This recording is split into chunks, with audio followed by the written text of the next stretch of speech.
Hey y'all, what's going on? It's your boy Mike here with another video. And this video is not about school. Y'all know about what's going on with that. Still waiting for my cap and gown. Instead, this is going to be about things to things to kind of like know about being a PTA. Or particularly working in a hospital field. As most of you guys know, I'm a physical therapy assistant. I've been a physical therapy assistant since 2019. I actually started working in a hospital in 2008. So pretty much there's a health science class that I took in high school, and the last class was actually CNA class. So I actually took my CNA license while I was in high school. I forget how long it was after, but then I turned 18 the day after I graduated high school, and like 2 weeks later I was working in a hospital. So I've been working in a hospital for 17 years. It's been a hot minute. I've learned a lot. I've seen a lot of things. Started from a smaller hospital setting. It was like more community type hospital. It's grown quite a bit since I started. It's insane. But again, I was a CNA for a number of years, then became a rehab tech. So I was a CNA from 2008 until 2013-ish, something around there. And then from there, I went from other check my math again. From there, I became a rehab tech, and then after being a rehab tech, then I started working as a physical therapy assistant. And after I got my physical therapy assistant license, I worked at three different hospitals at the same time. Yeah, it was stuff. I had 3 jobs at the same time. Y'all know I work way too much. But I was working a full-time job at one hospital. It was a much bigger hospital. It's actually things like a level 1 trauma hospital, super huge hospital. My other job was a PRN job at a smaller hospital, and I was still working at my other hospital as a rehab tech. The reason why is because they didn't have any physical therapy assistant positions at my old hospital. So I was like, okay, I'll go and look at other different things. But there's a couple of different things to learn about whenever you're working as a physical therapy assistant. One of the things that you'll learn is that depending on the size of the hospital, you'll have different specialties that you go to. Since I work at a much bigger hospital, I do mainly what's called which is like comprehensive, and I do also a lot of cardiovascular. I do a lot of cardio and vascular. My hospital has two different aspects of it. In regards to cardio, I do a lot of cabbages, coronary artery bypass graft surgeries. So you have like people who have that nice zipper scar where they have the surgery, they go straight down the middle and cut them open like that. So I have a lot of patients with that. I take care of a lot of amputations. So see people whether it's like we call BKA, below the knee amputation, AKA above the knee amputation, mainly that. Then sometimes it's like just generalized weakness. In my comprehensive unit, it's a little bit of everything. Whether it's just like generalized weakness, altered mental status, different things like that. I also work in ICU. So I work in kind of like 1, 2, 3, 4 different ICUs. Well, 5 technically 5 different ICUs. I work in what's called MSICU, which is like med surg ICU. I work in what's called CVICU, which is cardiovascular ICU, which is actually the unit right outside the operating room. So that's where we get our fresh cabbages, things like that. They come pretty much from the operating room to that unit, and then from that unit they'll go to one of the other floors, which is like more of like kind of like monitor them, but still a PCU floor. So it's still a pretty high level of care that they're under. Again, I work on the vascular ICUs, and those are they're very critical patients. So different things to look out for, different things to watch out for. Another thing I'll talk about this a little later. And sometimes they'll have me in like the women's tower, because we also have patients that float over to those units, almost like as another cardiovascular meds PCU, if you will. So depending on the size of hospital you work in, you'll do again, big hospital. So it's like, okay, they'll have me doing like mainly one thing. Like I don't go to neuro, I don't go to ortho, I don't go to peds or anything like that. However, at the smaller hospital I used to work in, you did everything. So you work, like, we did have what we call joint camp for orthopedic patients, because typically the orthopedic patients have to have therapy twice a day, because again and we actually start them walking the day of surgery. So it's like you can have your surgery like, you're getting out of surgery like 7, 8 o'clock. You're on the unit, what, 10, 11 o'clock. Then therapy's in the room at like 4 o'clock. Like 3 o'clock. It's like, yeah, we're gonna get you up and walking. We teach you how to do all that stuff. It sounds scary. It is scary. I ain't gonna front. Because no, you just got out of surgery. You just had a brand new hip, brand new knee, whatever the case may be, brand new shoulder, whatever the case may be. And you got someone telling them, yeah, I'm gonna teach you how to walk. Yeah, we do it. But again, smaller hospital, so we did a little bit of everything at that hospital. But again, sometimes we'll have therapists that kind of like, hey, I want to kind of stay on this unit, so we'll kind of like have more patients on one unit compared to the other unit. Just depends on what's going on. But again, depends on the size of the hospital, depends on what you do. Because again, when I was doing my PRN, physical therapy assistant job when I first got licensed, again, I was at a smaller hospital, so I did mainly, again, I did everything. I had a couple of neuro patients, like high acuity neuro patients, mainly comprehensive patients, a lot of cardiac patients, things like that. But since I'm working at a much bigger hospital, they mainly have me on like the same generalized units. A comprehensive unit, which is a little bit of everything, but you don't need the specialization of a specialty unit. They have me on the cardiac units, they have me on vascular units, some of the different ICUs, things like that. Again, it's a fun thing. So that's one thing to know about, working as a PTA in a hospital. And actually, like any hospital, like whatever your field is, whether you're respiratory therapy, whether you're nursing, you probably have some of the same things. Again, I'm no RT, I'm no nurse, so I can't say for certain, but that's from what I've seen previously. Because again, when I was working as a CNA, they'll have me floating to different units. I'll be helping on ICU every now and then. I've worked in cath lab a little bit, nothing too crazy. I worked in same day surgery a little bit. Kind of throw me everywhere. The ER is actually one of my favorite places. It was actually really, really fun. You see all sorts of different things. Another thing to know about being a PT in a hospital is growth potential. Unfortunately, but fortunately, depends on how you look at it, there's not a lot of vertical growth potential in the hospital as a PTA in Florida. I'll put it that way. Legally, a PTA is not allowed to go up vertically in physical therapy in the hospital setting unless they do something different. Like unless they're like, hey, I'm gonna go to PT school, then a PTA can go to PT school and then work as a PT, then go to a manager. But a PTA cannot legally go from a PTA on the floor to a manager position. Outpatient, yes. SNF, skilled nursing facilities, yes. In a hospital setting, unfortunately, no. And that's actually one of the reasons why I left the full time. There's some other things I was like, I want to check out this, but it was like I wanted to go, and I told my boss that straight up. It was actually my one of my directors, because he's actually how I got learned about my MBA program. I was like, hey, I want to grow vertically and everything like that. And he's like, you're a PTA, you can't do that in a hospital. I was like, I know.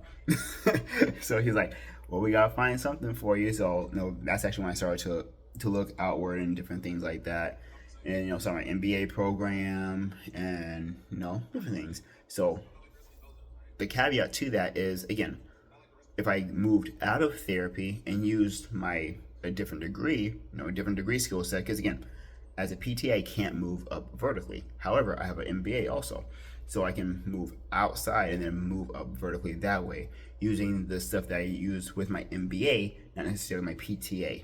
However, I can use like the knowledge from my PTA to help with the different growth potential and understanding of what's like on the floor and things like that to grow up, different areas in the hospital, if that makes sense. So that's another thing to know, is that the growth potential for PTA vertically is not the best, unfortunately. Horizontally, yes, there's a lot of growth potential. So again, I work mainly cardiac, but if I want to be cross-trained in lymph, I can. The reason why I'm not is because I don't work full-time, because lymph is a completely different specialty. That's a different beast. The treatments are much longer. You have to wrap very particular way, because you're literally moving fluid throughout the body to help reduce inflammation, get that lymph fluid out. There's a very particular way that you have to wrap the legs. There's a particular type of massage you have to do for the legs or arms or whatever the case may be, that you're actually wrapping, to get the fluid moving. There are a lot more different contraindications or things you're not supposed to do with the different wraps depending on what's going on with the patient. So let's say the patient has lymphedema and you're supposed to be doing wraps, but they also have CHF, heart failure. Don't do that. That's not a good look. The doc will not like that very much. So that's something you have to pay attention to. So again, if I want to be cross-trained in lymphedema, I can. If I want to be cross-trained in ortho, I can. If I want to go to neuro, I can. So horizontally, there's different growth potential that you can go. Vertically, unfortunately, not so much, which kind of does stink. Again, if you want to grow vertically, that kind of stinks. If you don't want to grow vertically, you just want to go horizontally, hey, definitely, have fun. Another thing about working in the hospital is that you do get, from my experience and from my understanding, talking to other therapists and things like that, you do tend to get paid a little bit more in the hospital, because things changed a little bit. So used to be, if I'm not mistaken, home health therapists got paid the most. Then it was home health, then it was skilled nursing facility, and then it was hospital, if I'm not mistaken. But I think that since they had some insurance changes and things like that, I think hospital is kind of moving up there a little bit. Don't quote me on that, but if I'm not mistaken, I think they are. Do I wish I got paid more? Yeah, I definitely wish I got paid more. Am I happy with my pay because it's my part-time job? I'm not too mad about my pay. I'll put it that way. But again, do I wish I got paid more? Yeah, I do. But I'm not mad at my pay. Now I'm not mad at my pay. Because whenever I first started, I got shortchanged from both my jobs. Again, I didn't know that until I left my PRN job. So I got my PRN job, per diem. So you work under part-time. So it's full-time, part-time, PRN. PRN, each facility has a different requirements for the PRN schedule. For my main job, or for my now part-time job, the requirement is to work 4 times a month. And that's why my schedule is I work 12 days on, 2 days off. Because I work 4 times at my main job, and then every other weekend I'm at the hospital. So hence 12 days on, 2 days off. Different hospitals, I think my old one was you had to work 2 times a month, if I'm not mistaken. And the reason why I found out that I was getting shortchanged is I got started off at my old PRN job first, and they were paying me more than I'm making as a rehab tech. So I'm like, hey, perfect, I like this, da. And then I started my full-time job, which is not my part-time job, my PRN job, and they're paying me more there than my PRN job. I'm like, that makes no sense. Now, you may be asking, Michael, why is that a big deal? I'll tell you why. Because PRN, you don't get any benefits or anything like that. You get paid a dollar amount more than full-time. So again, full-time, so let's say just numbers wise, if a full-time employee gets $30 an hour, but they have benefits, they have 401k, health, dental, HSA, all these other things. A PRN person may get paid $33, but they don't have any benefits. And they're also the first ones to get called off. Because again, you have to take care of your full-time staff before your PRN staff. Because again, you're paying your full-time more, technically speaking. So when I found out I was getting paid more at my full-time job than my PRN job, I was like, that makes no sense, that's weird. And then when I was talking to them, they're like, oh yeah, we pay by experience. I'm like, okay, that kind of makes sense. And then I stopped and I thought, because I was applying for that job, a therapist that I know, their spouse was applying for the same position. And they gave it to me instead of them. And I stopped and I thought, this person has like 10 plus years experience. They gave the job to me. They did that on purpose so they can underpay me. I didn't know that. Now I do. I'm just like, I see. Sucks, but I needed a job. I'm not mad. I got some experience, so I'm okay. But still, kind of trash. That's another thing to know. Like, there's like different statuses and things like that about PRN, full time, part time. all those things. Um, this goes for everybody. As soon as you can, take advantage of your 401k. Add as much as you can, because compound interest though, man, trust me, compound interest is a different beast. So take advantage of your 401k as soon as you can. So that's another note, just a side note, just about for anybody career wise at all. Another thing to know about being a PTA is that most people are like, oh yeah, you're the therapist, you're a therapist, you're a therapist. Like, yeah, I am a therapist. And sometimes people ask you to do things that you're not supposed to do. Sometimes things aren't crazy off. They're like, oh yeah, can you eval this patient? Like, oh, I can't eval this patient. I'm the PTA, not the PT. So if you want to do evals as a PTA, you can't. Even if you know technically how to do it, legally you can't.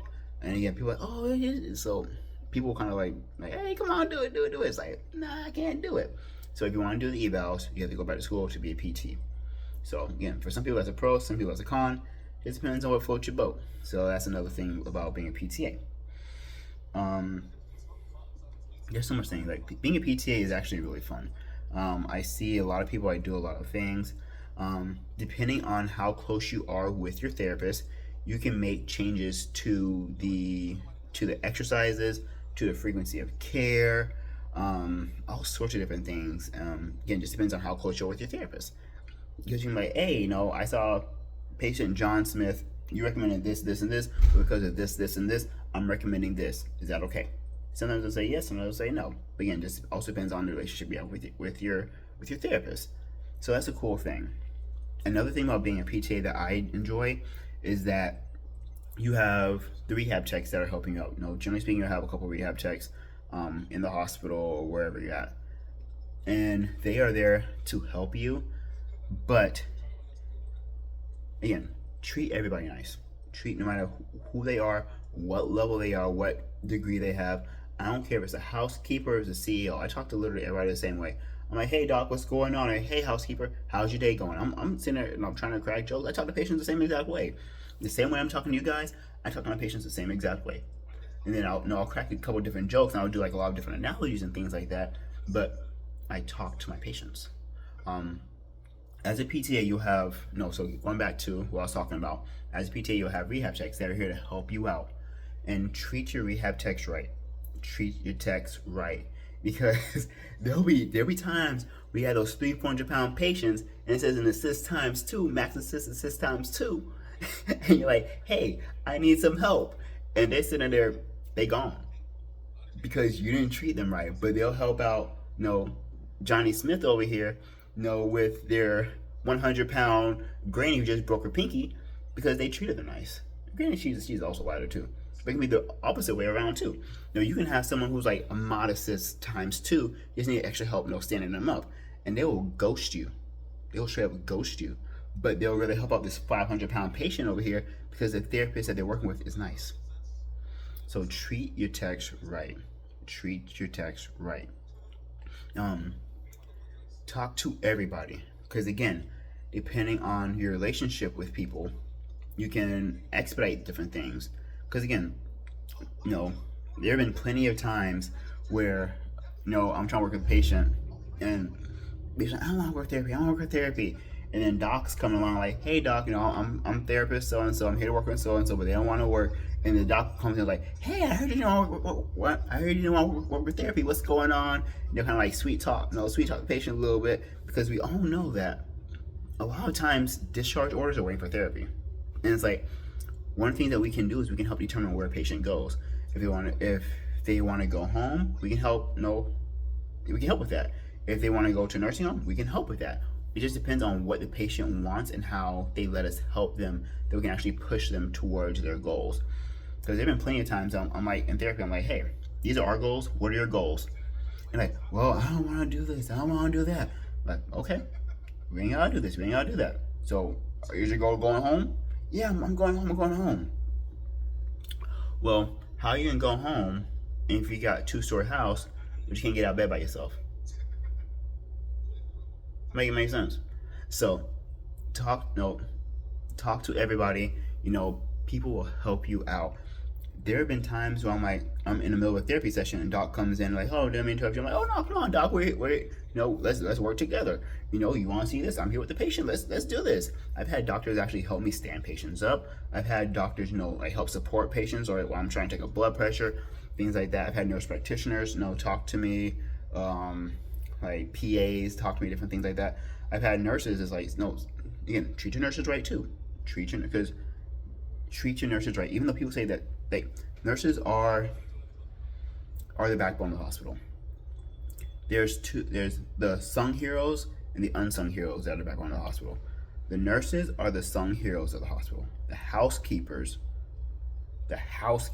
are the unsung heroes of the hospital. If it was not for the housekeepers, bro, you'll be surprised about the things that the housekeepers can help you out with. So that's another thing. Treat your housekeepers right, because they are there to help you. They're there to support you, and even though they're there to take care of the hospital and make sure things are clean and things like that, they will help you out. Because there's some housekeepers like, oh, I have to get this clean, I have to get this clean, I have to get this clean. But you see therapy, and they're like, oh, you want to work with this patient? Yeah, I'll come back. Let me go to this room first and this and this. So treat your housekeepers right. I know that this is kind of like just like it seems more like just like a basic human decency video type thing, but all these things are connected to being a PTA. As a PTA, again, treat your techs right, and then I try to teach my techs. If I'm working with a tech and I know that they're wanting to go to school, I'm trying to teach them. I'm like, because I've had whenever I was a tech, I've had therapists teach me while I was helping them. They're like, oh yeah, try this, or you see this muscle, or do this. So teach your techs while you're working.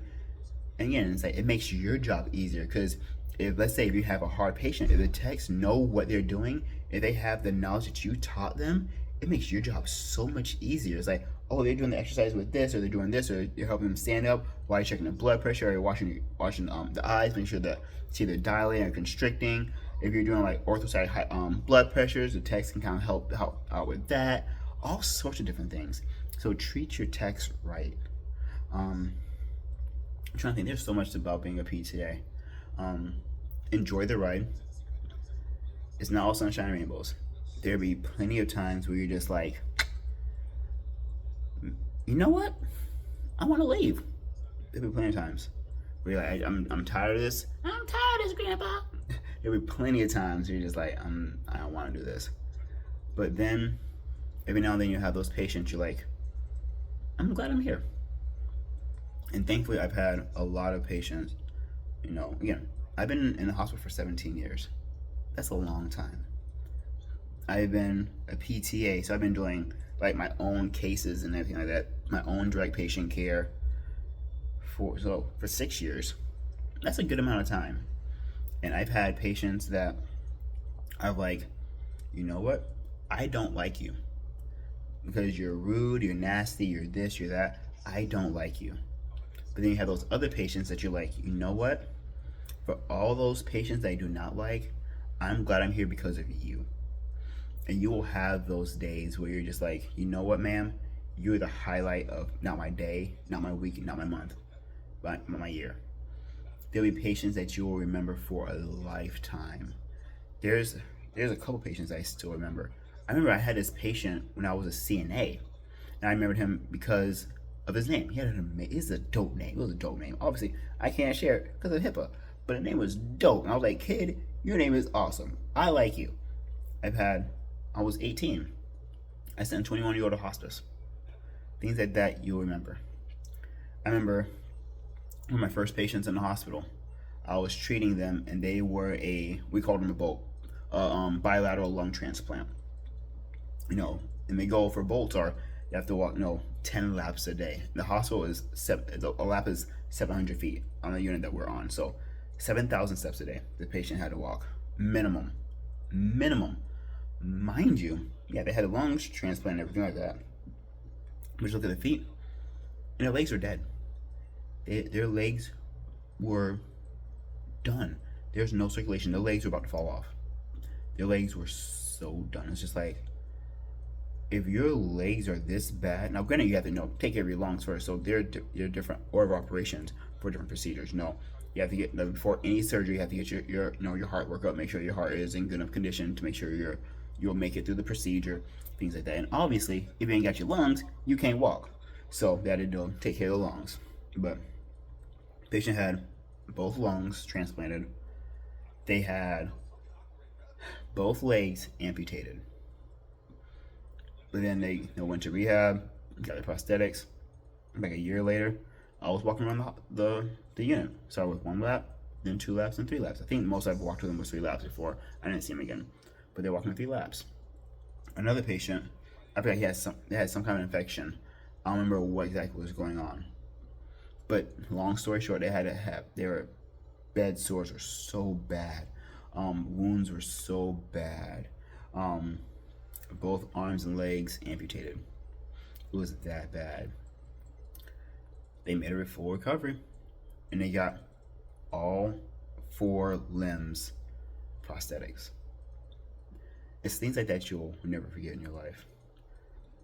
Now, when we were doing peak C19 times, this patient, I think they were a cabbage.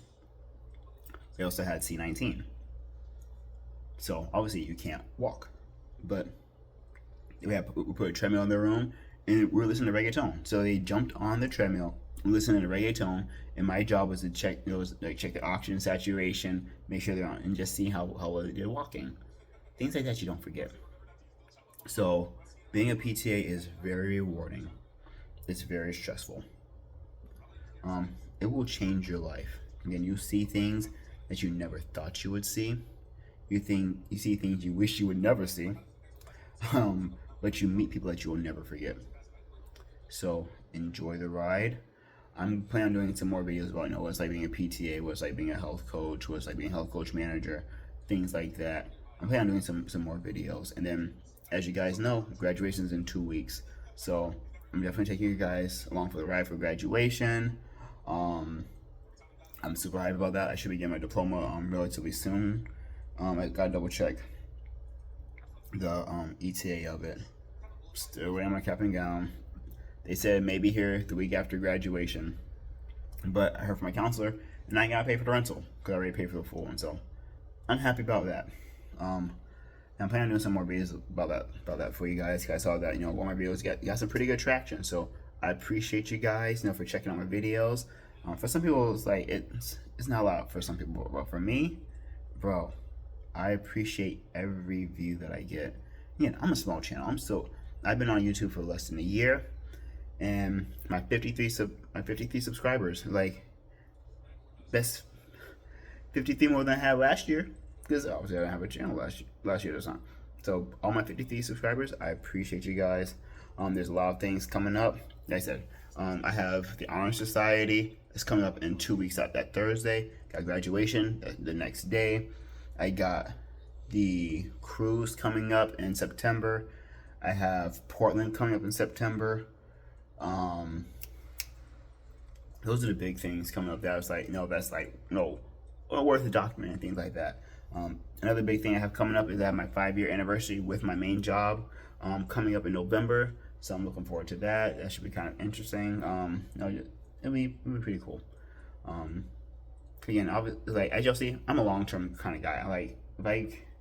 If I can stay someplace and grow in that place, that's kind of what I want to be. And there's been some growth potential here, so I'm like, hey, I'm cool. And then I was able to talk to some of my directors, just kind of pick their brains about different things. So I can see some potential. We'll see what happens. If there's another position that opens up, I'll definitely apply for it. But one of the things my director said is to try to figure out what my trajectory is, like where I want to grow, because there's a lot of things out there, but where you want to grow, that's the most important thing. So she was like, try to narrow your focus a little bit more, because obviously I didn't get the last position I applied for, but she said narrow your focus a little bit more, and kind of just tunnel vision on that, which I'm very appreciative for.